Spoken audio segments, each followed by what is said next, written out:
오늘 본문은 기드온의 300용사로 잘 알려진 유명한 전쟁 장면이 나옵니다. 기드온과 300명의 용사들은 밤에 적진 곁에서 3대로 나누어서 매복해 있었고, 기드온의 신호에 따라 일제히 일어나서 항아리를 깨고 나팔을 불며 횃불을 들고 적진으로 뛰어들었습니다. 그러자 적들은 갑자기 들이닥친 기습에 의해 혼비백산이 되었고, 적과 아군을 구별하지 못하고 서로 싸우다가 멸망당했습니다. 그야말로 300명이 13만 5천 명과 싸워서 이긴 전쟁이 된 것입니다. 그런데 오늘 본문을 자세히 보면 이런 놀라운 하나님의 기적과 은혜의 역사 앞에서 매우 찜찜한 구절이 하나 등장합니다. 그것은 18절에 여호와를 위하라, 기드온을 위하라 라는 말입니다. 이것은 기드온이 300명의 용사들에게 작전 개시의 신호를 주면서 일제히 일어나서 항아리를 깨매 외치라고 명령했던 구호입니다. 그런데 이 구호에 보면 주인공이 2명 등장하죠. 누구입니까? 여호와와 기드온입니다. 이 전쟁은 기드온이 수행하고 있는 그런 전쟁은 맞지만 사실 이 전쟁은 여호와의 전쟁입니다. 하나님이 직접 지휘관이 되셔서 모든 작전을 수행하고 계셨고 그 수행할 통로로 기드온을 부르셨던 것이죠. 그렇다면 이 전쟁에서 영광을 받으셔야 될 이름은 여호와 한 분이십니다. 기드온도 그 사실을 잘 알고 있었을 것입니다. 그런데 실제로 군사들에게는 여호와의 이름 옆에 자기 이름도 끼워서 부르라고 명령합니다. 잘못 들으면 여호와와 기드온이 동등한 위치에 있는 것처럼 보일 수도 있는 상황이었죠. 거룩한 전쟁을 수행하면서 뭔가 자기 이름이 높아지기를 바라는 기드온의 마음을 엿볼 수가 있습니다. 그런데 기드온의 이런 마음이 17절에 또 한 번 나타납니다. 그들에게 이르되 너희는 나만 보고 내가 하는 대로 하되 내가 그 진영 근처에 이르러서 내가 하는 대로 너희도 그리하여. 여기 한 절에 나라는 주어가 무려 4번이나 등장합니다. 물론 기드온이 작전을 명령하는 입장에서 나라는 주어를 강조했다고 볼 수도 있겠지만 이것이 여호와의 전쟁임을 알았던 기드온이라면 백성들 앞에서 나라고 하는 인물은 최소한만 강조하고 하나님을 더 강조했어야 했습니다. 그런데 온통 나만 따르라, 나만 바라보라 라고 명령합니다. 그렇게 말하고 난 이후에 그들에게 외치라고 했던 구호가 바로 여호와를 위하라, 기드온을 위하라 라는 것입니다. 여호와를 위한다면 여호와의 이름만 언급하면 되지 거기에 왜 자기 이름이 들어갑니까? 그것이 바로 기드온의 숨겨진 속마음이었던 것입니다. 이 일이 하나님의 일인 것을 알면서도 그것을 통해 자기가 영광을 누리고 싶은 것입니다. 한 공동체의 리더로서, 목자로서 백성들로 하여금 하나님만 바라보게 했어야 했는데 그 사이에 기드온이 끼어들면서 백성들로 하여금 나만 바라보라 라고 말했던 것입니다. 물론 하나님은 그의 그런 연약함에도 불구하고 큰 은혜를 베풀어 주셔서 이 전쟁을 승리로 마무리하게 해주셨습니다. 하지만 기드온의 내면에 도사리고 있던 이런 꿈틀대는 자아는 결국 8장에 가서 더러운 욕망으로 표출되고 말았습니다. 이 전쟁이 끝난 후 그 승리를 주신 하나님을 높이는 대신 자기 고향에 자기를 위한 기념비를 세웁니다. 그의 더러운 욕망을 눈치챘던 이스라엘 백성들이 기드온에게 그러면 당신이 우리를 위해 왕이 되어 주소서라고 말합니다. 그러자 겉으로는 아니다, 하나님이 너희의 왕이시다 라고 말은 하면서 자기 아들의 이름은 아비멜렉으로 짓습니다. 아비멜렉은 내 아버지는 왕이시다 라는 뜻입니다. 그 이름을 지은 아버지가 누구입니까? 바로 기드온 자신입니다. 기드온의 일생을 보면 한편으로는 이스라엘의 어려운 시기에 하나님 앞에 쓰임받은 귀한 사람으로 생각되지만 또 다른 한편으로는 끊임없이 올라오는 자기 영광과 야망을 버리지 못해서 결국 그의 죽음 이후에 이스라엘 공동체를 심각하게 분열시킨 안타까운 사람이라는 생각이 듭니다. 사실 심리학적으로 보면 이런 기드온의 행동이 일면은 이해가 됩니다. 왜냐하면 그는 평소에 너무나 두려움이 많았던 자였고 그래서 끊임없이 누군가로부터 인정과 높임을 받고 싶은 마음이 있었기 때문입니다. 그래서 그의 속마음은 끊임없이 불안에 덜덜 떨면서도 사람들 앞에서는 내가 얼마나 믿음직스러운 사람인지를 보여주고 싶었던 것입니다. 하지만 마음이 불안하고 두려울수록 더욱 하나님을 의지하고 그분의 뜻대로 살았어야 했는데 그렇지 않고 그 두려움을 계속해서 사람들의 인기와 영광으로 채우려고 했던 기드온의 마음이 너무나 안타까운 것이죠. 만약 전자의 길을 택했다면 기드온의 삶이 훨씬 더 하나님 앞에 아름답고 후대의 본이 되지 않았을까 싶습니다. 오늘 기드온의 삶을 보면서 우리의 내면을 한번 점검해 보십시다. 나의 삶은 하나님의 영광을 드러내는 삶인가?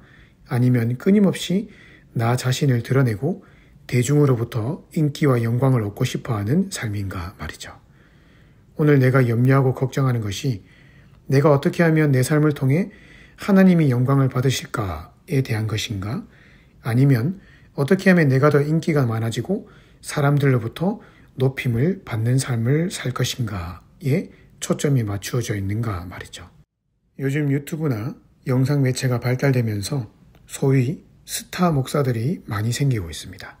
물론 순수하게 하나님의 영광을 드러내고자 해서 영상 매체를 활용하는 목사님들도 계시지만 그렇지 않고 과도히 자신을 드러내고자 하는 것들도 많이 봅니다. 또 그렇게 스타 목사가 되고 싶어서 열심히 신학 공부도 하고 준비하는 후배들도 있을 것입니다. 혹은 그렇게 스타 목사가 되지 못하고 조그만 교회를 목회하고 있는 것에 대해 마음 한켠에 열등감과 좌절감을 가지고 있는 분들도 있는 것으로 알고 있습니다.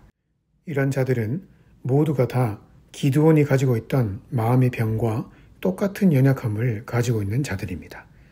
하나님이 언제 우리 보고 스타가 되라고 하셨습니까? 하나님이 언제 큰 교회를 목회하면 큰 영광을 받으시고 작은 교회를 목회하면 영광을 덜 받으신다고 하셨습니까? 그런 사고방식은 모두가 이 시대가 만들어낸 성공주의, 물질주의에 영향을 받은 것입니다. 하나님은 결코 내 이름 석자를 휘날리며 전국 방방곡곡을 다니며 사역하는 그런 사람만을 향해 너는 큰 자다라고 말씀하지 않으십니다. 대신 오늘 하나님이 나에게 있으라고 하신 그 자리에서 내 삶을 통해 하나님을 드러내고 그분의 높아짐을 나의 삶의 가장 큰 목표로 삼고 하루하루 성실하게 살아가는 그 사람을 향해 너는 큰 자다라고 말씀하십니다.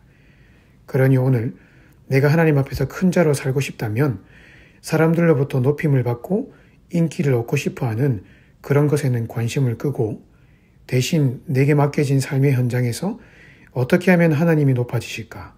어떻게 하면 하나님이 기뻐하실까?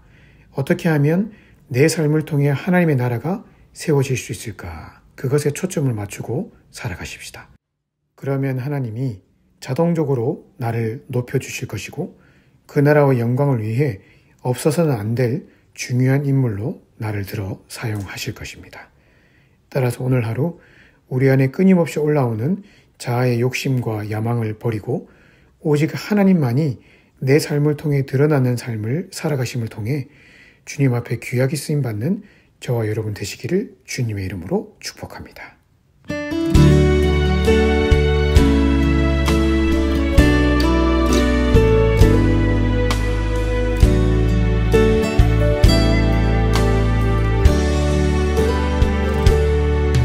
나의 피난처 예수 의지해요.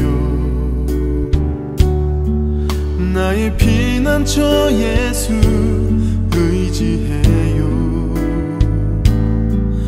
나의 가는 길에 거센 바람 몰아쳐와도 나의 피난처 예수 의지해요. 나는 영원히 주님 사랑해요. 나는 영원히 주님 사랑해요. 세상 어떤 것도 나의 사랑 끊을 수 없네.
예수 의지해요.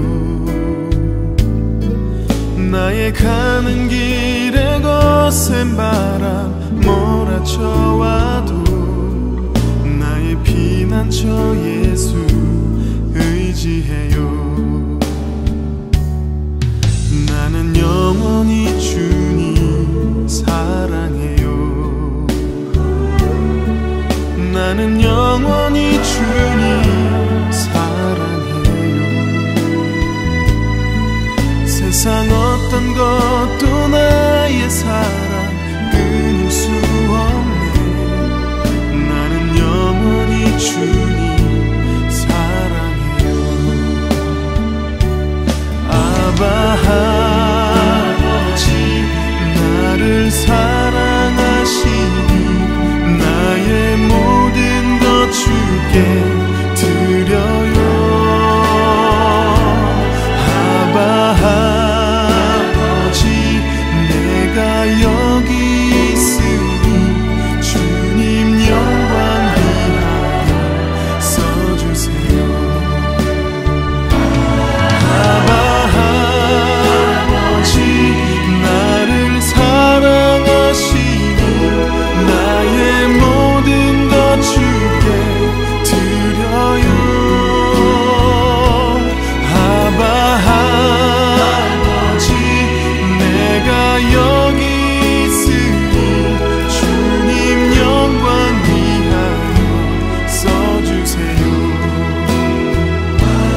아바 아버지 나를 사랑하시니 나의 모든 것 주께 드려요. 아바 아버지 내가 여기 있으니 주님 영광 위하여 써주세요.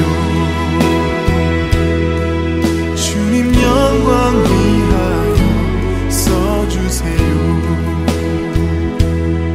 주님 교회 위하여